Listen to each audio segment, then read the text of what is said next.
Hello and welcome back to another episode.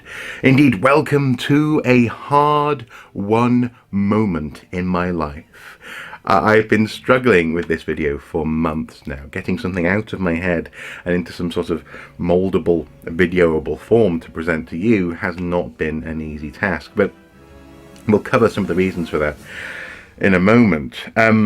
Today, we are here to discuss Batman vs. Predator, a story published in 1991 by Dark Horse and DC Comics, written by Dave Gibbons, with art by Andy and Adam Kubert.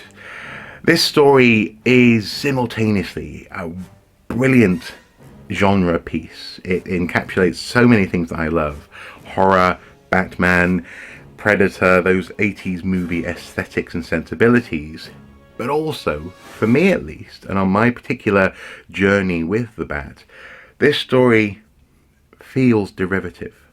It feels as though it draws on far too many familiar tropes, and for me at least, and this is not remotely the fault of the artists or the writer, it falls short. And hopefully we can understand that during the course of this video.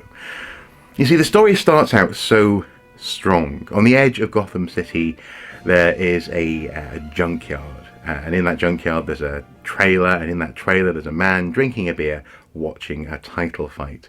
And this fight really is a harbinger of what is to come. It is setting the tone for the bout that is about to unfold in Gotham City.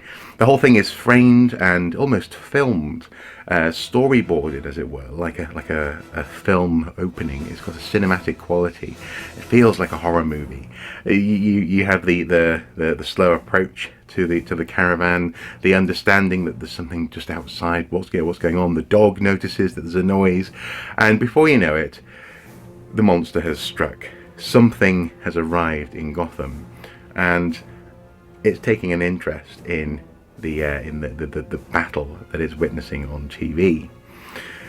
Flash over to the title fight, where three of the main characters, the Mayor, Leo Brodin, Alex Yeager, and Bruce Wayne are leaving the fight, having just witnessed the victory on the canvas. The conversation's a little bit hard to follow, but it's clear that Yeager and Brodin are former gangsters who are somewhat legitimate now, and instead of fighting each other in the streets, have backed fighters who have just been fighting in the ring, letting their athletes fight it out on their behalf, instead of bringing violence to the streets of Gotham.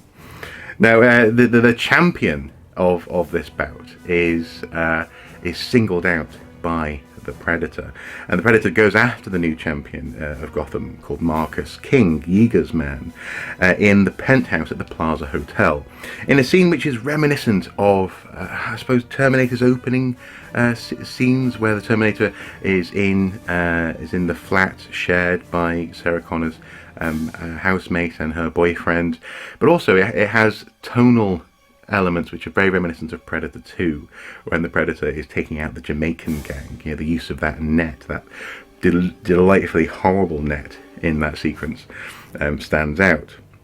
Obviously this becomes a crime scene, and Batman turns up to investigate, and here, this is where my first gripe with this story really comes into play, is that they're emphasising that he is also a monster.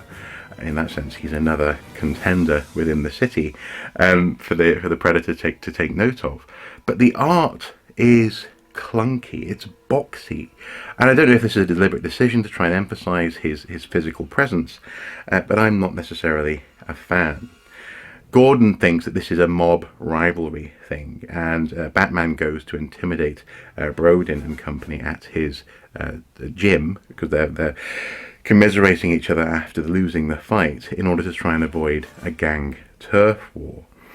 Now this sequence is actually quite nice. The boxers are both intimidated by Batman, but also, of course, by their own boss.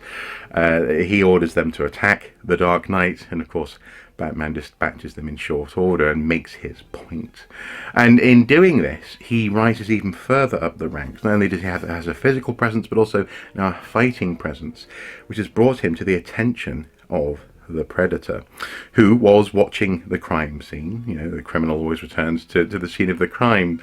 And he attempts to follow Batman, but strangely loses track of him. The shape of the Dark Knight disappears in the night, and Bruce Wayne drives away in the back of a limousine. At this point, we get the Predator mimicking voices that he's heard so far in the story. No shape, wrong guy, next round, this kind of thing. And again, the tone is there, the pacing of a film is present, and I do enjoy that. I really genuinely do. I also enjoy the scene that follows, where we're back at Wayne Manor, and Bruce is mulling over the murder of Marcus King, the news reports on the TV, while Alfred is in the background dusting some trophies on the wall. Bruce's grandfather was a big game hunter, which is very thematic to the story, is it not? After all, the Predator hunts game across the universe and is an apex predator, as the name implies. And Alfred goes, "Oh, these are horrible, dusty things, sir," and goes on to quote Oscar Wilde, that hunting is the unspeakable in pursuit of the uneatable, which is quite a nice little comment on hunting and on the purpose and the function of what the Predator does, but also what's about to unfold in Gotham City. Incidentally, I really like the portrayal of Alfred in this story. The car is fueled and tuned, he says at one point, with onboard systems checked, utility belts serviced, etc. This is a man who cares for and supports Bruce, and in doing so shows his love to the boy who he's been raising ever since his parents were murdered. Meanwhile, back at Brodin's gym, where the Dark Knight had so conclusively defeated all of the fighters, the Predator has gone one notch further. He's slaughtered all of the men on site, except for an old-timer who is blind.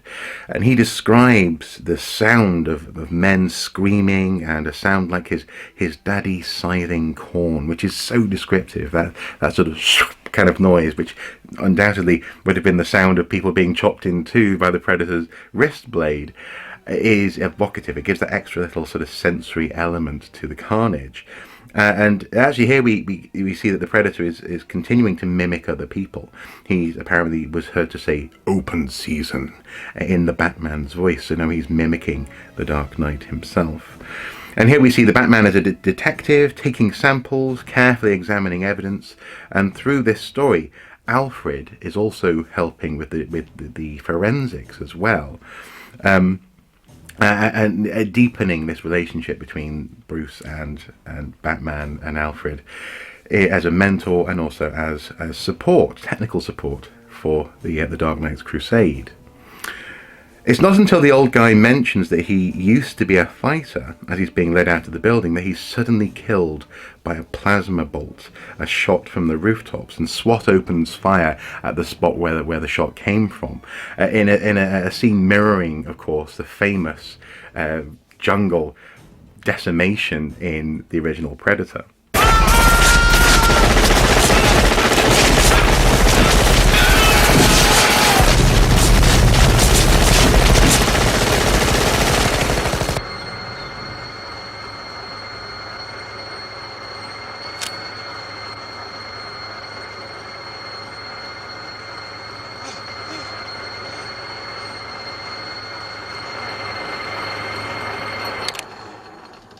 But Batman does not take cover. Instead, he stands out in the open, staring at the roofline.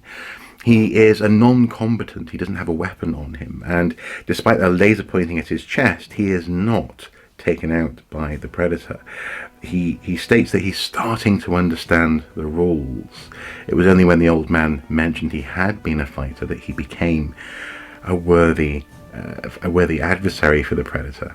This is a hunter with rules, and again the themes are coming out related to Bruce's own grandfather and related to the title fight in Gotham. It's all very tightly written, and I do appreciate that. Rust, paint, magnetized shards of iron and mud lead the investigation to the edge of town, and the Batman asks Alfred to check out junkyards in the east side of Gotham. And from here, the story follows a familiar escalation. And this is where my disquiet at reading this story starts to set in somewhat. The Dark Knight loses an initial conflict, which is a brilliant fight that he scarcely survives. Note the infrared technology to call the Batmobile, the sort of the clicker that he has. It's very 90s, isn't it? I love it. Absolutely love that. This leads to a brilliant full-page panel of the Predator triumphant, as people on the TV and radio are lamenting that Batman has deserted Gotham.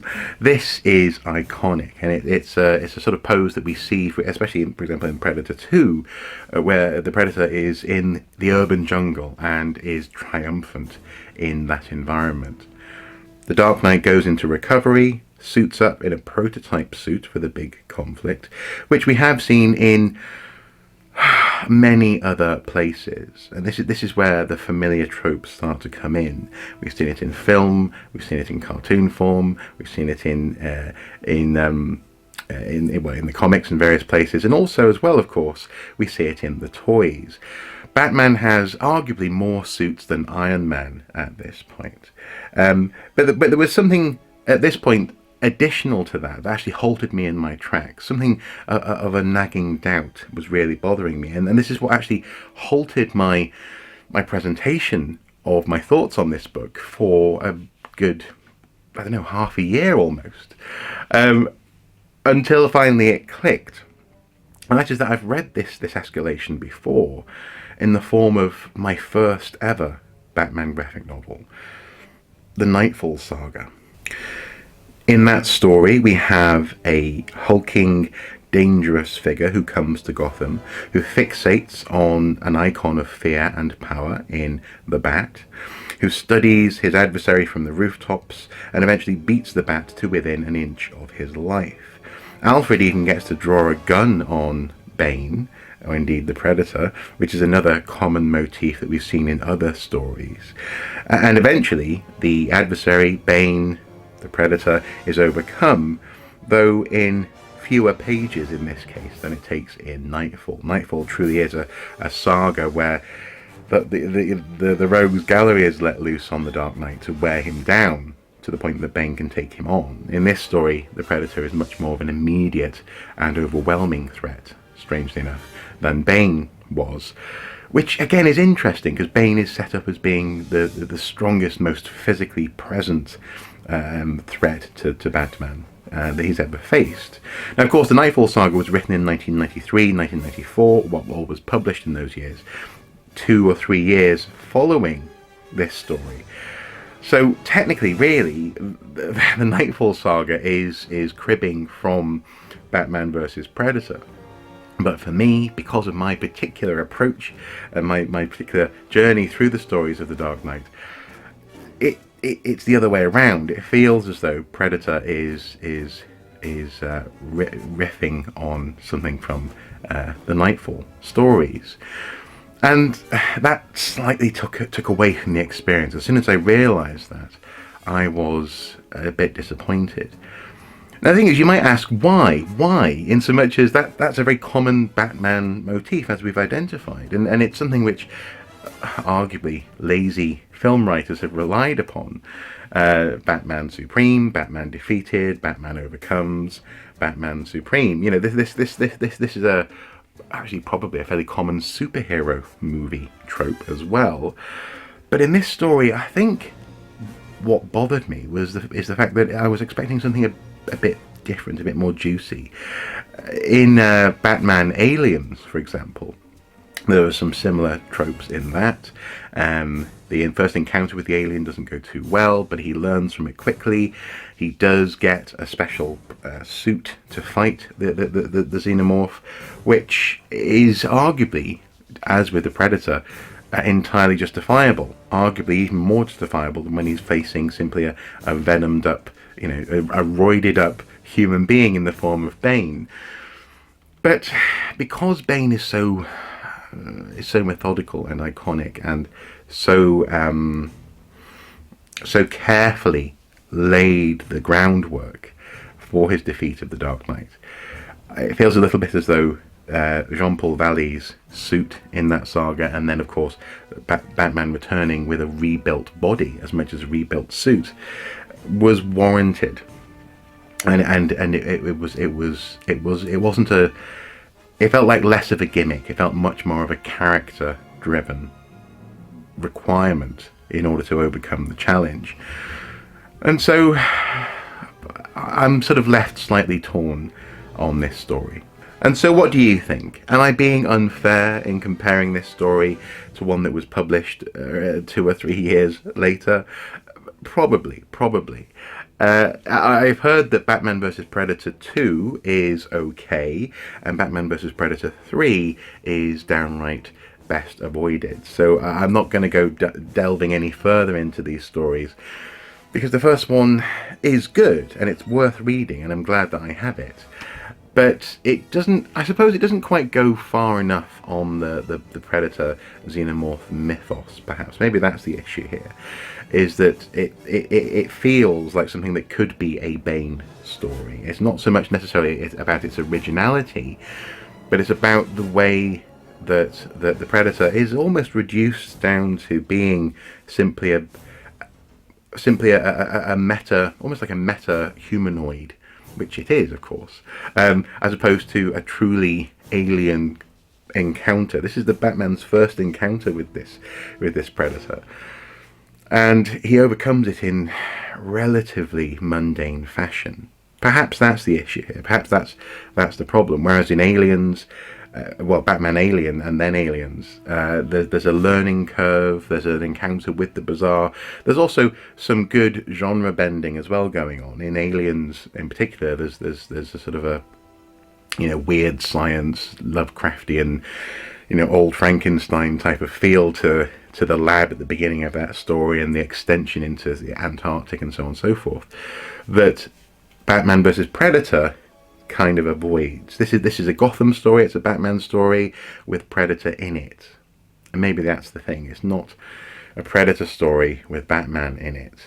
Maybe we should have felt a bit more as though the capability of the Predator was truly overwhelming, as opposed to the Predator's strength or technology being overwhelming. But then again, isn't that the Predator? I guess in the first Predator movie, Arnie does what Batman does in this story. He overcomes with brains and physicality the technology and the physical presence of the alien. It's a fine line. It's a fine line. But for me, the story is mostly visually impressive, and it's definitely something I'm going to read over and over again. But it somehow falls just a little bit short. I don't know. What do you think? Comment below. Let me know. Thank you for watching. Hopefully this has been interesting and indeed worth the wait. I've been hinting at this video for months now, because I've been wanting to make it. But finally, I had the presence of mind and the crystalline lucidity of thought to be able to present it to you. So yes, please do let me know what you think and what you've thought. As ever, guys, until next time, do take care. Bye-bye.